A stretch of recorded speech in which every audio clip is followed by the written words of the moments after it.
எல்லாருமே இந்த அதிமுக அணிக்கு கொண்டு வந்த ஒரு சாமர்த்தியம் எடப்பாடி பழனிசாமிக்கு இருக்குது.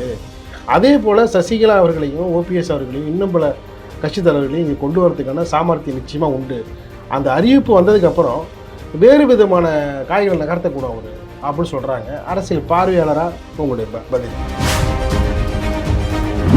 அதிமுகவை பலப்படுத்துவதற்கு இவர்கள் திருமதி சசிகலா, திரு ஓபிஎஸ் அங்கிருந்து விலக்கி வைக்கப்பட்டவர்கள், விலகிச் சென்றவர்கள் இணைந்தால்தான் அது வலிமை மிக்கதாக வரும். கூடுதல் வலிமையாக அமமுக வருவதை நம்ம கருதிக்கலாம். இந்த கட்சி தொடங்கியதே எடப்பாடி பழனிசாமியின் துரோகத்தை வீழ்த்த வேண்டும், அந்த துரோகியை நாங்கள் வேறு இருப்போம் என்றெல்லாம் வசனம் பேசிட்டு அவரை முதலமைச்சராக ஆக்குவதற்கு நாங்கள் பிரச்சாரம் செய்வதை விட தூக்கு போட்டு நாங்கள் செத்து போகலான்னு சொன்னார். அதாவது வெண்ணெய் திரண்டு வர நேரத்தில் தாலியை உடைக்கிறாரா சசிகலா? நீங்கள் வளர்த்தெடுத்த பிள்ளை, அவரை 10 ஆண்டுகள் அம்மா ஒதுக்கி வச்சிருந்த அவரை கொண்டு வந்து நீங்கள் துணை பொதுச் செயலாளர்னு அடையாளப்படுத்திட்டு சிறைக்கு போனீங்க. அவர் தான் உங்களுக்கு ஆதரவாக அமமுகவை தொடங்கினார். எனவே அவரோடு பயணித்தோம். இன்று எதிர் நிலைப்பாட்டை எடுத்து எடப்பாடி ஆதரவு நிலைப்பாட்டை எடுத்ததால் அவரோடு நாங்கள் பயணிக்க விரும்பவில்லைன்னு வந்துக்கிட்டு இருக்காங்க. முன்னாள் முதலமைச்சர் ஓபிஎஸ் அவருடைய பேச்சு என்பது தேர்தல் நேரத்தில் ரொம்ப மௌனமான நிலையில் போயிருக்கு, ரொம்ப சைலண்ட் மோடில் போயிட்டாரு அப்படின்னு சொல்கிறாங்க. உங்களுடைய பார்வை. தாவேகா திமுக தான் போட்டி என்று பிரகடனப்படுத்துகிற திரு விஜய் அவர்களுக்கும் பெரிய அளவில் இன்னும் எந்த கட்சிகளும் ஆதரவு நிலைப்பாட்டில் போகலை. திருமதி வி.கே. சசிகலா அவர்கள் அந்த நிலைப்பாட்டிற்கு ஆதரவு தெரிவித்து அவர்களோடு இணைந்து தேர்தலை எதிர்கொள்ள வாய்ப்பு இருக்கிறதா ஊடகங்களில் பத்திரிகைகளில் செய்திகள் வருகிறது. இந்த ரத கஜ துரக பதாதிகளோடு 2026 வெற்றியை நோக்கி திமுக பயணப்பட்டு கொண்டிருக்கிற நேரத்தில் இன்னும் ஒரு வலுவான கூட்டணியை கட்டமைக்க முடியல.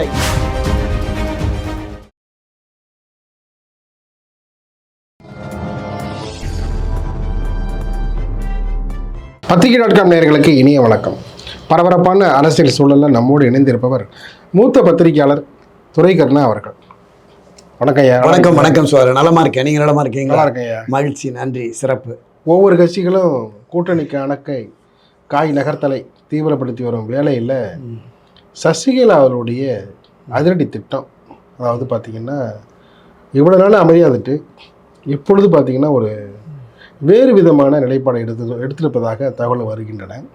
சசிகலா ஓபிஎஸ் டிவிக்கு அணியில் சேர்ந்தால் எப்படி நிலை மாறும்? திருமதி வி.கே. சசிகலா அவர்களை பொறுத்தளவில் கடந்த 4 ஆண்டுகளாகவே எப்படியாவது கட்சியை ஒருங்கிணைக்க வேண்டும், தன்னை கட்சியின் பொதுச்செயலாளராக தேர்ந்தெடுத்த அந்த நிலைப்பாட்டிலிருந்து நாம் வேறுபடக்கூடாது, அதே நிலைப்பாட்டில் தொடர வேண்டும் அப்படிங்கிற அந்த கருத்தாக்கம் அவங்கள்ட்ட இருந்தது.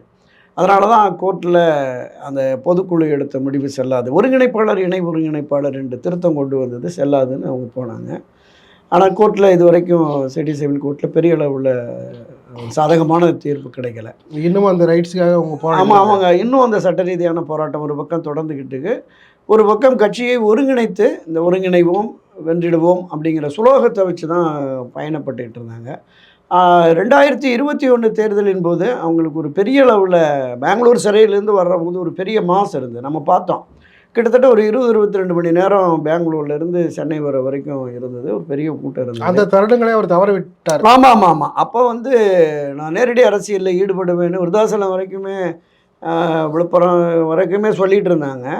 சென்னை வந்ததற்கு பிறகு அவருடைய நிலைப்பாட்டை மாற்றிட்டு மீண்டும் அதிமுக ஆட்சி அமைவதற்கு நான் தற்காலிகமாக ஒதுங்கி இருக்கிறேன், நான் வந்ததுனால பிரச்சனை அப்படிங்கிற மாதிரி அவங்க கருதுனாங்கன்னா, இருக்கிற இதே நிலைப்பாடு தொடரட்டும், மீண்டும் அதிமுக ஆட்சி வரட்டும், நான் அதற்காக ஒதுங்கி இருக்கிறேன் அப்படின்னு ஒதுங்கி இருந்தார்கள்.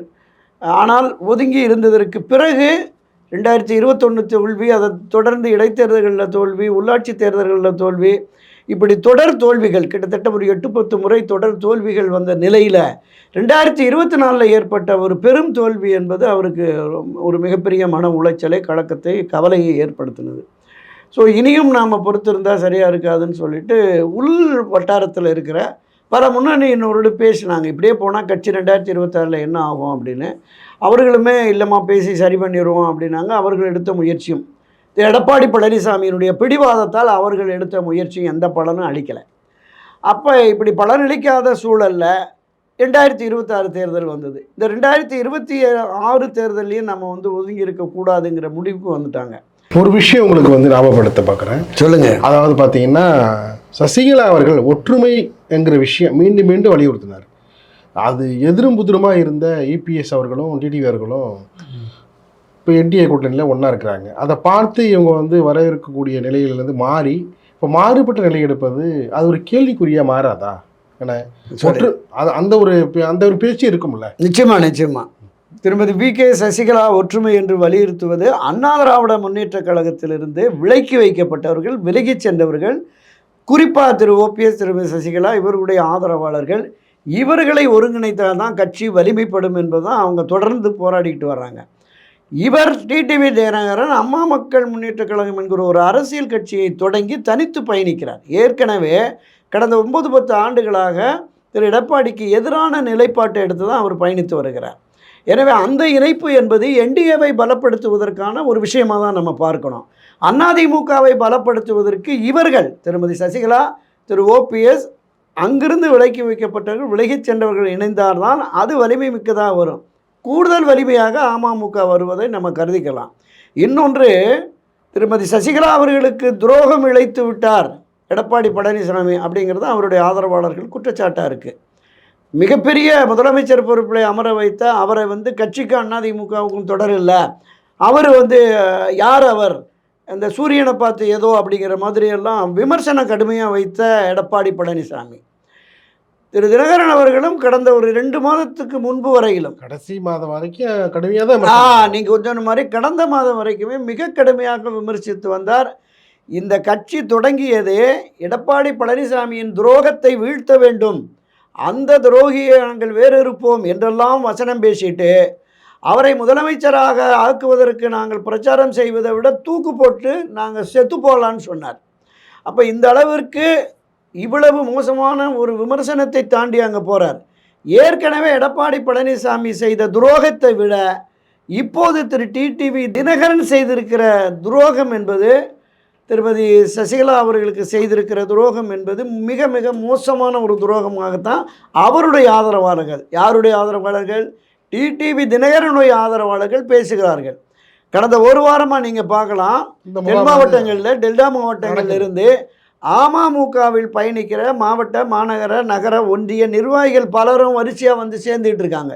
இன்றைக்கு கூட தென்காசியில் வழக்கறிஞர் பூசதுரை என்பவருடைய தலைமையில், திருமதி சசிகலா ஆதரவாளர் அவருடைய தலைமையில் ஏராளமானோர், தென்காசி மாவட்டம், திருநெல்வேலி, கன்னியாகுமரி மாவட்டத்தில் இருக்க அமமுகவின் நிர்வாகிகள் பலர் வந்து இன்றைக்கு கூட இணைந்திருக்கிறார்கள். அப்போ தினகரனுடைய போக்கு என்பது அவர்களுக்கு பிடிக்கலை. தினகரனையும் நயனா நாகேந்திரனையும் வைத்து நாம் வந்து தென் மாவட்டங்களில், டெல்டா மாவட்டங்களில் இந்த முக்குளத்தோர் வாக்கு வங்கியை நாம் திரட்டி விடுவோம், நமக்கு கிடைத்து விடும் என்று என்டிஏவும் எடப்பாடியும் நம்பினால் அது முழுக்க முழுக்க நிறைவேறாத ஆசை என்பதுதான் என்னுடைய கருத்து. அதாவது வந்து வெண்ணெய் திரண்டு வர நேரத்தில் தாலியை உடைக்கிறாரா சசிகலா? எடப்பாடி பழனிசாமியின் பிடிவாதம் தான். நீங்கள் ஒரு இயக்கம் வெற்றி பெற வேண்டும் என்றால் ஒவ்வொரு வாக்கும் முக்கியம். காலமெல்லாம் ரெட்டலைக்கு வாக்களித்த ஒரு 8-10% பேரை வெளியில் வச்சுட்டு உங்களால் எப்படி வெற்றி பெற முடியும்? முடியாது என்பதுதான் அவருடைய வாதம். நீங்கள் குறைந்தபட்சம் ஒரு 5000 8000 10000 வாக்குகள் திரு ஓபிஎஸ், திரு சசிகலாவுக்கு இருக்குது. இந்த தேர்தல் அது நமக்கு நிச்சயமாக தெளிவுபடுத்தும். ஸோ அந்த வாக்குகளையும் கொண்டு வர வேண்டும் என்பது தான் அவர்களுடைய விருப்பமாக இருக்கிறது. இதை தாண்டி பாரதிய ஜனதா கட்சி, அந்த என்டிஏ கூட்டணிக்கு, தேசிய என்டிஏ கூட்டணிக்கு தலைமை வைக்கிற பாரதிய ஜனதா கட்சியின் இடமும் அதுவாகத்தான் இருக்கிறது. ஏன்னா கள நிலவரம் வேறாக இருக்கிறது. திராவிட முன்னேற்ற கழகம் மிக தீவிரமாக களமிறங்கி அவங்க வெற்றி பாதையை நோக்கி பயணிக்கிறார்கள். நீங்கள் பணபலம், படைபலம், அந்த அதிகார பலம், அடிக்கடி சொல்லுவோம், இந்த ரத கஜ துரக பதாதிகளோடு 2026 வெற்றியை நோக்கி திமுக பயணப்பட்டு கொண்டிருக்கிற நேரத்தில் இன்னும் ஒரு வலுவான கூட்டணியை கட்டமைக்க முடியல. யார் இங்கே இருக்கிறாங்க, யார் இடம்பெற போகிறார்கள்? தேமுதிக வருமா, ராமதாஸ் வருவாரா, இருக்கிற ஜான் பாண்டியன், ஏசிஎஸ், நம்ம ஐஜேகே பாரிவந்தர், கிருஷ்ணசாமி போன்றவர்களெல்லாம், தமாக வாசன் போன்றவர்களெல்லாம் உடன்பட்டு வந்து விட்டார்களா? அவர்கள் இந்த கூட்டணியில் உறுதியாக நிலைப்பார்களா? இவ்வளவு விஷயங்கள் இன்னும் இருக்கு. அது அதிகாரபூர்வமான அறிவிப்பு அதை வந்து உறுதிப்படுத்துகிற விதமாக தான் பிரதமர் வந்த நேரத்தில் எல்லாருமே வந்து மேடையில் அலங்கரித்து நின்னாங்களே, நம்ம அதையும் பார்க்கணுங்கள. யாருமே அதில் வந்து பின்வாங்கவே இல்லையே. இல்லை, எடப்பாடி பழனிசாமி என்ன சொன்னார்னா, இந்த தேர்தல் அறிவிப்பு வரட்டும், தேர்தல் அறிவிப்புக்கு ஒரு மாதம் முன்னதாக தான் வழக்கமாக எல்லா அரசியல் கட்சிகளும் கூட்டணி தொடர்பாக பேசுவாங்க அப்படிங்கிறார். இப்போ நான் ஒரு வாரம் 10 நாளில் தேர்தல் அறிவிப்பு வரப்போகிறது. இந்த தமிழ்நாட்டை பொறுத்தளவில் இந்த என்டிஏ கூட்டணிக்கு தலைமை வைக்கிறது யார்? எடப்பாடி பழனிசாமி. அவரை அழைத்து பேசணும்ல. இங்கே திராவிட முன்னேற்றக் கழகம் கிட்டத்தட்ட 2019 அவங்க அணி திரண்டு இருக்கிறாங்க, தொடர்ந்து கூட்டணி இருக்கிறாங்க.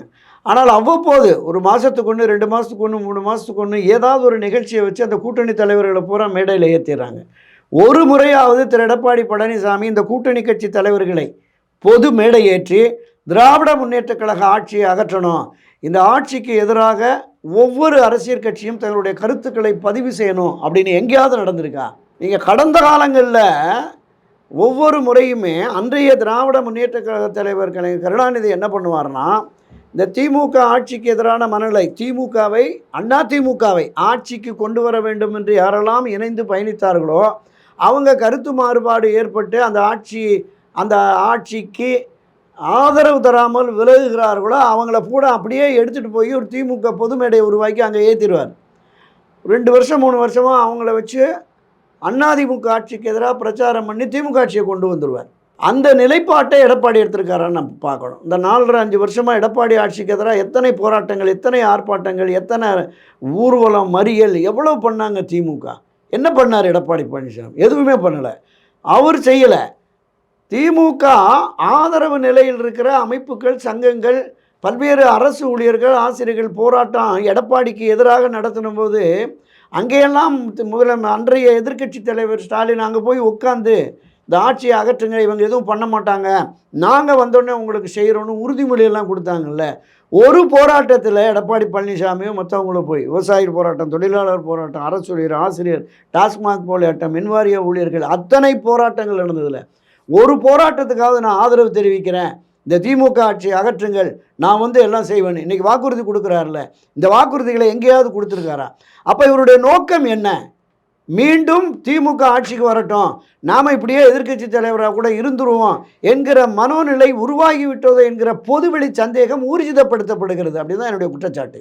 அதாவது ஒரு விஷயம் சொல்லுங்கய்யா. அதாவது டிடி தினகரனும் எடப்பாடி பழனிசாமியும் ஒன்றாக இணைவார்கள் என்று நீங்கள் யாராவது எதிர்பார்த்தாங்களா? யாருமே எதிர்பார்க்க. அதே போல் வந்து நாளைக்கு இந்த அணியில், என்டி அணியில் திருமதி சசிகலா அவர்களும் ஓபிஎஸ் அவர்களும் இன்னும் பிற கட்சி தலைவர்களும் வரமாட்டாலும் எப்படி நம்ம உறுதிப்பட கூட முடியும்? எதுவுமே நடக்கும்ல. நிச்சயமாக அரசியலில் எப்போது வேண்டுமானாலும் எது வேண்டுமானாலும் நடக்கலாம். அதிமுக மீண்டும் ஆட்சி அதிகாரத்திற்கு வருவதற்கான அந்த சூழலை உருவாக்க வேண்டிய கட்டாய கடமையும் நிர்பந்தமும் திரு எடப்பாடி பழனிசாமிக்கு இருக்கிறது. எப்படி பாஜகவோடு ஒட்டுமில்லை, உறவுமில்லை, இந்த தேர்தலில் எந்த தேர்தலையும் கூட்டணி அமைக்க மாட்டோம் என்று உறுதிபட தெரிவித்துவிட்டு அவர்களோடு கூட்டணி அமைத்தாரோ, என்டிஏ துரோகின்னு மாறி மாறி துரோகி பட்டம் போட்ட அமமுக தினகரனை பங்காளி சண்டை முடிவுக்கு வந்துருச்சு, அவர் தம்பி நான் அண்ணன் என்று இவர்கள் பாசத்தோடு போய் கைகுலுக்கி கொண்டார்களோ, இந்த நிலைப்பாடை திரு ஓபிஎஸ், திருமதி சசிகலா ஆகியோரிடம் ஒரு இணக்கமான உறவு வைத்து ஒரு இணக்கமான உடன்பாட்டிற்கு வந்து அவர்களையும் அண்ணா திராவிட முன்னேற்றக் கழகத்திலே இணைத்து கொண்டு பயணித்தால் வெற்றி நிச்சயம். அது நடைபெற வேண்டும் என்பதுதான் அதிமுகவில் பயணிக்கிற எல்லா அதிமுகலையும் ஓபிஎஸ் ஆதரவாளர்கள், சசிகலா ஆதரவாளர்கள், அமமுக ஆதரவாளர்கள், இன்றைக்கு எடப்பாடி பழனிசாமி தலைமையிலான அதிமுகவில் பயணிக்கிற ஆதரவாளர்கள் அத்தனை பேருடைய கருத்தும் அதுதான்.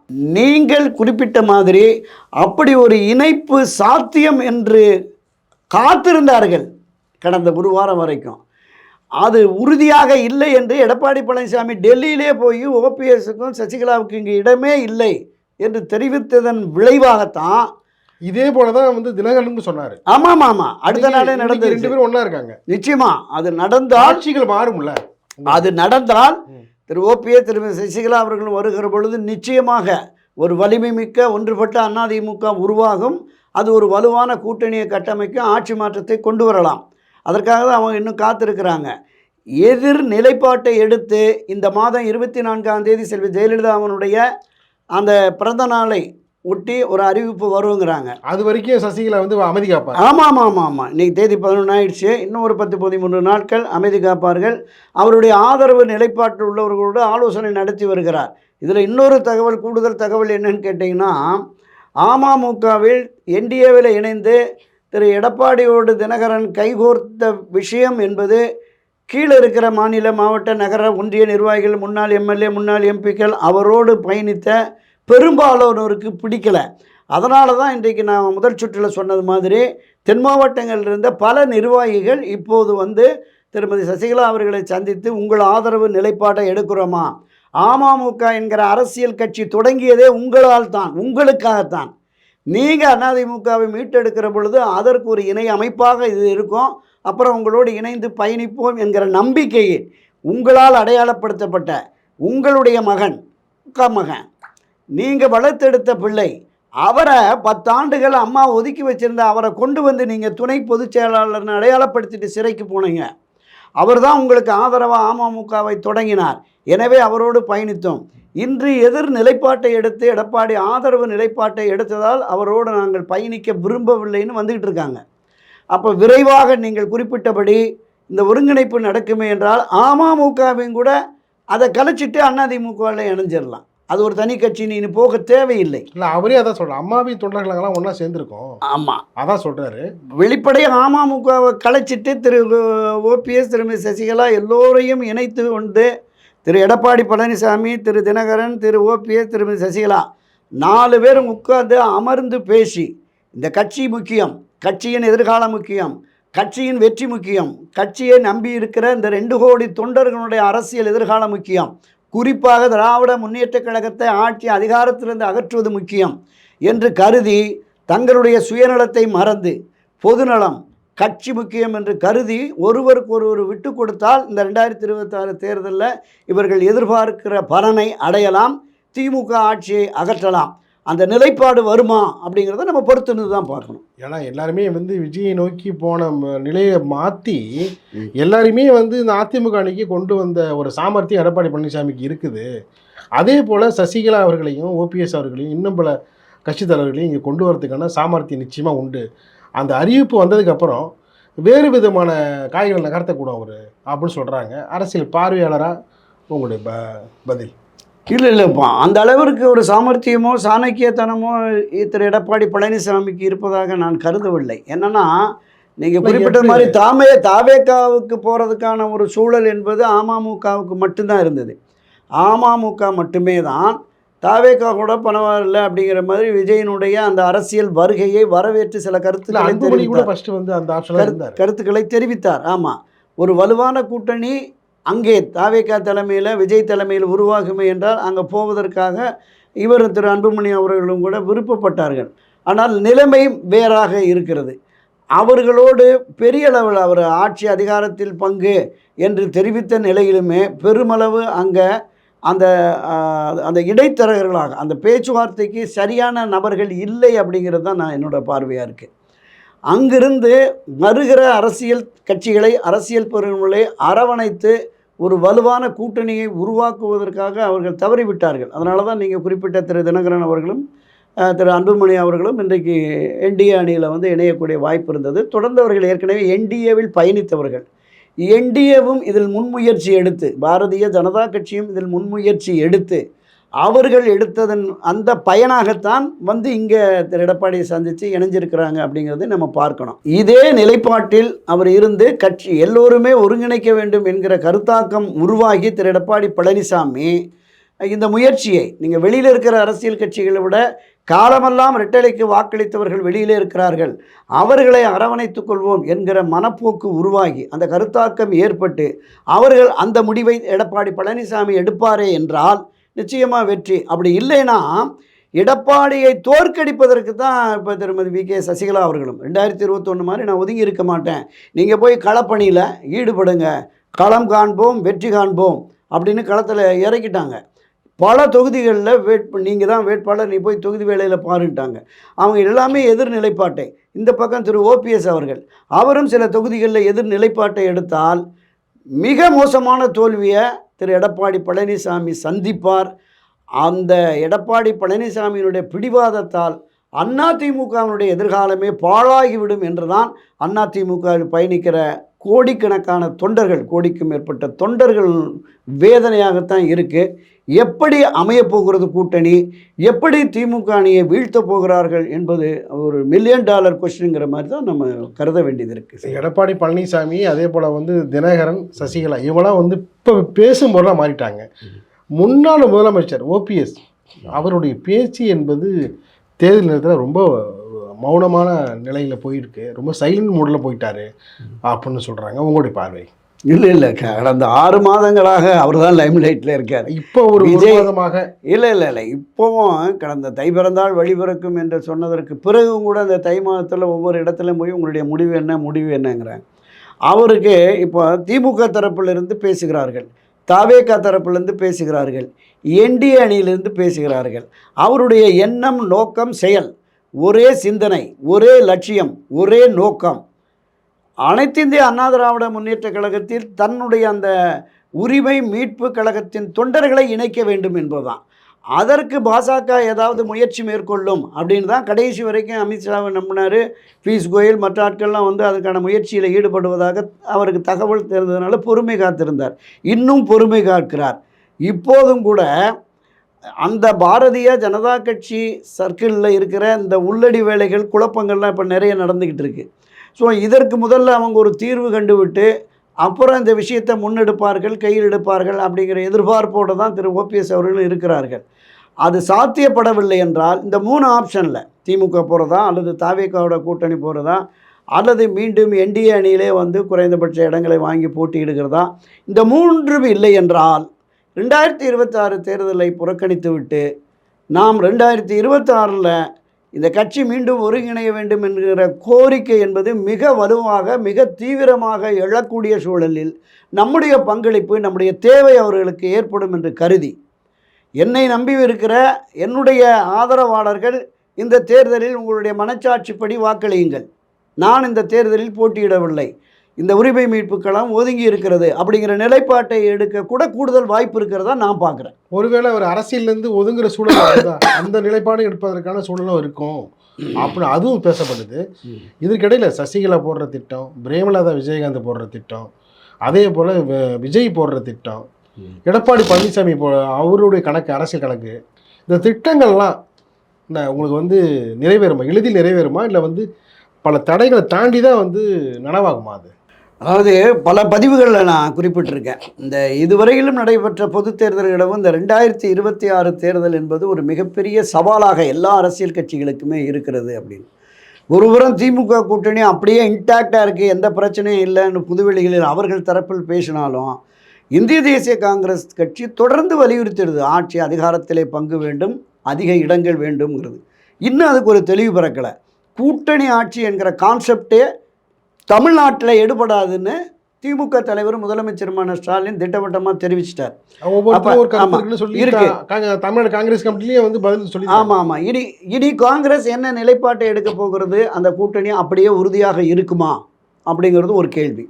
இதை தாண்டி விசிக உட்பட சிபிஐ, சிபிஎம், அதிமுக உட்பட, ஏன் திமுக கூட்டணியில் உள்ள மனிதநேய மக்கள் கட்சி ஜவஹர் உட்பட பலருமே கூடுதல் இடம், அவருமே 5 இடங்கள் வேணுங்கிறார். அப்போ அங்கே இருக்கிற இந்திய யூனியன் முஸ்லீம் லீக் உட்பட பல்வேறு விசிக உட்பட பலருமே இரட்டை இலக்கம் வேண்டுங்கிற மாதிரி இருக்காங்க. அந்த 6 தொகுதிகளோடு ஆறுதல் படுத்திய அந்த நிலையை மாறி இரட்டை இலக்கம் எங்களுக்கு வேண்டும் அப்படிங்கிறதுல தான் அப்போது பல, நீங்கள் சிபிஐ வீரபாண்டியன் ஆகட்டும், சிபிஎம் சண்முகம் ஆகட்டும், இங்கே மதிமுக தரப்பில் வைகோ, அவர் எல்லாருமே 10 தொகுதி 12 தொகுதி வந்தால் தான் எங்களுக்கு ஒரு அங்கீகாரம் கிடைக்கும் அப்படிங்கிற மாதிரி. விசிக 40 தொகுதி 20 தொகுதி 25 தொகுதின்னு வந்து அவர்களும் இரட்டை இலக்கம் என்கிற நிலையில் இருக்கிறாங்க. அப்போ இந்த சிக்கல்களோடு திமுக பயணித்தாலும் கூட அவர்கள் இதில் ஒரு பெரிய அளவில் ஒரு சமரசத்தை எங்களால் உருவாக்கி இந்த கூட்டணியோடு நாங்கள் தேர்தலை எதிர்கொள்வோம் என்கிற பெருத்த நம்பிக்கையோடு இருக்கிறார்கள். இப்போ இந்த பக்கம் வாங்க, பிரதான எதிர்க்கட்சியான அனைத்து இந்திய அதிமுக இன்னும் ஒரு வலுவான கூட்டணியை கட்டமைக்கவில்லை, வலிமை மிக்க ஒன்றுபட்ட அதிமுகவை உருவாக்கவில்லை. இந்த சூழலில் இவர்கள் எந்த அளவிற்கு வாக்குகளை பெற்று ஆட்சி மாற்றத்தை கொண்டு வருவார்கள் என்ற சந்தேகம். ஆட்சிக்கு வருவான் டிவிகே வெர்சஸ் டிஎம்கே, தாவேகா திமுக தான் போட்டி என்று பிரகடனப்படுத்துகிற திரு விஜய் அவர்களுக்கும் பெரிய அளவில் இன்னும் எந்த கட்சிகளும் ஆதரவு நிலைப்பாட்டில் போகலை. கடந்த 2 நாட்களாக தான் ஒருவேளை திருமதி வி.கே. சசிகலா அவர்கள் அந்த நிலைப்பாட்டிற்கு ஆதரவு தெரிவித்து அவர்களோடு இணைந்து தேர்தலை எதிர்கொள்ள வாய்ப்பு இருக்கிறதா ஊடகங்களில் பத்திரிகைகளில் செய்திகள் வருகிறது. எனவே அதுவும் நமக்கு உறுதிப்படுத்தப்படாத சாத்தியம் என்பது தெரியல. அது உறுதிப்படுத்தப்படாத தகவலாக இருக்குது.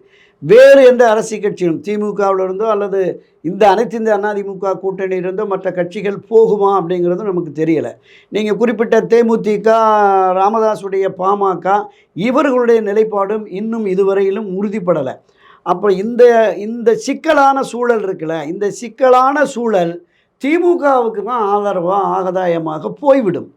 ஏன்னா அவங்க கூட்டணிகளே இல்லாமல் நாம் வெற்றி பெறக்கூடிய அளவிற்கு எந்தெந்த தொகுதி சாத்தியம் அப்படின்னு ஒரு அமைப்பை இறக்கி விட்டுருக்காங்க களத்தில். குறைந்தபட்சம் 90லிருந்து 130 தொகுதிகள் எந்த கட்சியின் ஆதரவும் இல்லாமல் திமுக ஜெயிக்கும்னு ஒரு ரிப்போர்ட் சப்மிட் பண்ணியிருக்காங்க. இவருக்கு பிரிக்கிறாங்கள்ல, தாவேக்கா பிரிக்கிற ஒரு 15%, 18% ஓட்டுகள், இந்த பக்கம் பிரிக்கிற ஓட்டுகள், இதை எல்லாமே எதிர் அணி வாக்குகள் சிதறுவதால் ஒரு 38, 40, 42% திமுக அணிக்கு வருகிற பொழுது வாய்ப்பு இருக்கிறது அப்படின்னு.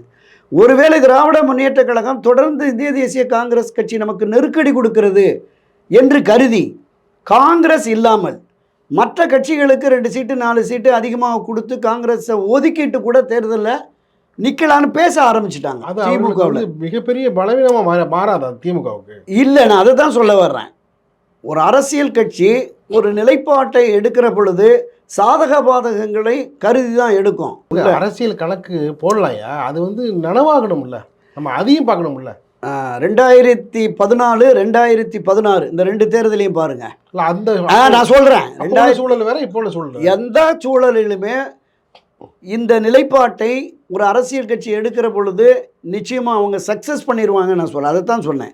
2014 நாடாளுமன்ற தேர்தலில் நீங்கள் இந்தியாவில் எந்த ஒரு மாநில கட்சியும் கூட்டணி இல்லாமல் தனித்து போட்டிட்டு 37 இடங்களில் வெற்றி பெற்றல. செல்வி ஜெயலலிதா அந்த வெற்றியை நிரூபித்து சாதனையை பண்ணார். 2016 பல கட்சிகள் வந்தது. நீங்கள் சொன்ன மாதிரி தான் 20 கொடுங்க, 10 கொடுங்க, 18 கொடுங்க, 30 கொடுங்க. மதிமுகலாம் 25, 30 தொகுதி கேட்டாங்க. உடனே இந்த அம்மா அறிவிச்சிட்டாங்க, எந்த கட்சியோடும் கூட்டணி இல்லை. ஒரு 3 பேர், தனியரசு, கருணாசு, தமிமுன் அன்சாரி 3 சிறிய கட்சிகளை அழைத்து அவங்களையும் இரட்டை இலை சின்னத்தில் 234 தொகுதியிலும் இரட்டை இலை சின்னத்தில் போட்டியிட வைத்தார். 100 தொகுதிகளில் இரட்டை இலை தோற்று போச்சு, 100 தொகுதிகளில். ஆனால் ரிசல்ட் என்ன? 134 வெற்றி பெற்று ஆட்சி அதிகாரத்திற்கு வந்துட்டாங்க. ஸோ அந்த நிலைப்பாட்டை திமுக உறுதியோடு எடுக்குமென்றால் இதுவரையிலும் ஒரு 60-70 தொகுதிகளில் உதயசூரியன் இல்லாமல் மற்ற கட்சிகள் போட்டியிட்டதில்லை. அவங்களுக்கெல்லாம் உதயசூரியன் சின்னத்தில் கட்சிக்காரங்களுக்கு வாய்ப்பு இருக்கிற போது தீவிரமாக களமாடி வெற்றியை ஈட்டுவார்கள். ஸோ அந்த மனோபாவம் அவர்களுக்கு நிச்சயமாக இருக்கும். ஸோ அதனால் அரசியலில் எது வேண்டுமானாலும் நடக்கலாம். இது உள்ளுக்குள்ளேயே இருந்து புறையோடி போய் கிடக்கிறது, அறுவை சிகிச்சை பண்ணி அகற்றிடுவோம் என்கிற முடிவுக்கு திமுக வந்தால் காங்கிரஸ் கதி அதோ கதி. நிகழ்ச்சியில் பங்கேற்று பல கருத்துக்களை தெரிவித்தமைக்கு இதயங்களிலிருந்து இணைகின்றீங்க.